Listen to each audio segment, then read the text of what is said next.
Hello friends, स्वागत है एक बार फिर आप सभी का आपके यूट्यूब चैनल में सीडीएस क्लासेस में। तो माइक्रो टीचिंग में आपने देखा मैंने ऑलरेडी एक वीडियो अपलोड की है। आज हम व्याख्या कौशल के बारे में देखेंगे। तो आपसे रिक्वेस्ट है कि अगर वीडियो पसंद आएगी तो वीडियो को लाइक कर दीजिएगा, शेयर ज़रूर कर दीजिएगा और अगर पहली बार आए हैं चैनल पर तो चैनल को प्लीज़ सब्सक्राइब भी ज़रूर कर दीजिएगा। तो चलिए स्टार्ट करते हैं अपनी ये वीडियो।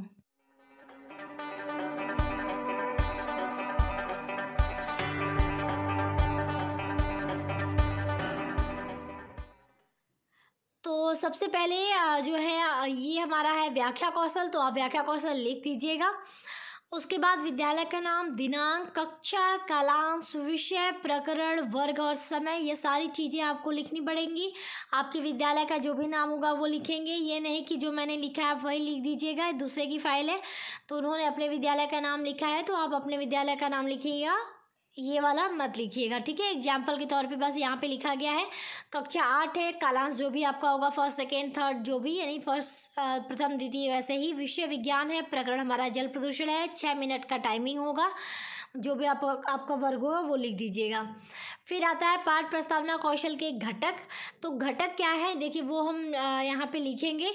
बहुत लोगों की फाइल जो मिलती है विद्यालय की तरफ से दी जाती है उसमें ऑलरेडी घटक लिखे होते हैं, लेकिन बहुत जगहों पे घटक जो है माइक्रो टीचिंग में आपको साथ में ही लिखना होता है। तो ये जो फाइल है इसमें उन्होंने साथ में घटक भी लिखा है और फिर उसके बाद जो भी उनका कौशल था उसके बारे में डिटेल में वो सारी चीज़ें भी लिखी हैं। तो हम घटक अगर आप लिख रहे हैं तो घटक में पहला हो जाएगा कथनों की स्पष्टता, दूसरा व्याख्या के समय छात्रों से प्रश्न पूछना, तीसरा व्याख्या की योजनाबद्ध पुनरावृत्ति, चौथा मुख्य बिंदुओं की सारांश में प्रस्तुति, पांचवा व्याख्या के दौरान कथनों में धारा प्रवाह। तो ये कौशल के घटक हो गए। तो अब हम आगे बढ़ते हैं। जो हमारा मेन कौशल है, तो हमारा कौशल क्या है, व्याख्या कौशल है। तो हम व्याख्या हेडिंग डालेंगे और उसके बाद हम इस तरह से 3 सेक्शन कर लेंगे। एक में शिक्षण बिंदु, एक में छात्राध्यापक या छात्राध्यापका क्रिया लिखेंगे और एक में विद्यार्थी अनुक्रिया लिखेंगे। तो हमारा जो पहला शिक्षण बिंदु है वो है जल प्रदूषण व उसके कारण, क्योंकि हमारा जो प्रकरण था वो जल प्रदूषण था तो हम जल प्रदूषण से रिलेटेड ही सारी व्याख्या करेंगे। तो सबसे पहले आप छात्राध्यापका क्रिया में विकासात्मक प्रश्न लिखेंगे। पहला विकासात्मक प्रश्न जैसे हम पूछ सकते हैं बच्चों से कि हम सब कैसा जल पीते हैं या हम सब कैसा पानी पीते हैं, तो बच्चे बताएंगे साफ पानी यानी साफ जल। दूसरा प्रश्न हम इसी क्रम में आगे बढ़ेंगे कि जल प्रदूषण व उसके कारण के बारे में बताइए, यानी जल जब गंदा हो जाता है तो वो किन कारणों से होता है। इस तरह आप प्रश्न को घुमा के भी लिख सकते हैं। तो बच्चों को ज़्यादा स्पष्ट रूप से नहीं पता तो आप यहाँ पे लिख सकते हैं कि अस्पष्ट उत्तर। तो अब हम व्याख्या यानी स्पष्टीकरण के माध्यम से चीज़ों को समझाएंगे। तो आप यहाँ पे स्पष्टीकरण या व्याख्या हेडिंग डाल के उसके अंतर्गत जल प्रदूषण क्या है, उसके कारण क्या है, वो सारी चीज़ें लिखेंगे। तो यहाँ पे बच्चों को आप बताएंगे स्पष्टीकरण के माध्यम से जल में अवांछित पदार्थों के मिलने से वह शुद्ध हो जाता है जिसे प्रदूषित जल कहते हैं। अब जो कारण हैं तो वो लिखेंगे जल प्रदूषण के कारण हेडिंग डाल के। उद्योगों से निकले विषैले व रासायनिक पदार्थ, पॉलीथीन, नहलाने से निकली गंदगी, मलमूत्र त्याग से जल प्रदूषित हो जाता है। कीटनाशक आदि भी जल तक पहुंचकर उसे प्रदूषित कर देते हैं जिससे हैजा, पेचिश आदि जैसे रोग विकसित हो जाते हैं। यानी ये बहुत सारे रीजन है जल प्रदूषण के। जो कचरे हम उद्योगों से निकलते हैं या फिर जो हम पॉलीथीन फेंक देते हैं और उसके अलावा हम जो है अगर साफ जल में अगर हम नहलाते हैं तो जो भी साबुन के झाग वगैरह या फिर अपनी गंदगी जो है वो सब कुछ निकाल देते हैं, उससे भी होता है। मलमूत्र त्यागने वगैरह से होता है। कीटनाशक जो हम बहा देते हैं पानी में उससे भी होता है। ये बहुत सारे रोग जो है वजह होते हैं जिसकी वजह से बहुत सारे हमें रोग भी देखने को मिल जाते हैं। और यहाँ पे विद्यार्थी अनुक्रिया में आप क्या लिखेंगे कि विद्यार्थी ध्यानपूर्वक सुनेंगे, देखेंगे व लिखेंगे, क्योंकि जब टीचर एक्सप्लेन करता है तो बच्चे उसको ध्यानपूर्वक सुनते हैं। जो भी वो इम्पॉर्टेंट चीज़ें ब्लैक बोर्ड पे देखता है या लिखता है अध्यापक, उसे बच्चे जो है वो देखते हैं और फिर अपनी पुस्तक में लिखते भी हैं। तो ये हमारा विद्यार्थी अनुक्रिया में हो जाएगा। तो पहला जो शिक्षण बिंदु है वो हमारा कंप्लीट हो जाता है। अब हम चलिए सेकेंड शिक्षण बिंदु भी आपको क्लियर कर देते हैं। सेकेंड शिक्षण बिंदु हमारा दूसरा होगा जल प्रदूषण नियंत्रण, हमने जान लिया जल प्रदूषण क्या है, हमने ये जान लिया कि कारण क्या है, कुछ रोग भी हमने जान लिए कि क्या क्या रोग हो सकते हैं। अब हम क्या करेंगे, नियंत्रण के बारे में बात करेंगे कि किस तरह से हम जल प्रदूषण को रोक सकते हैं। तो सबसे पहले वही बात, अध्यापक जो है कुछ विकासात्मक प्रश्न करेगा। तो यहाँ पे पहला प्रश्न होगा, जल प्रदूषण से होने वाले 2 रोग बताइए, और दूसरा है जल प्रदूषण का नियंत्रण कैसे कर सकते हैं।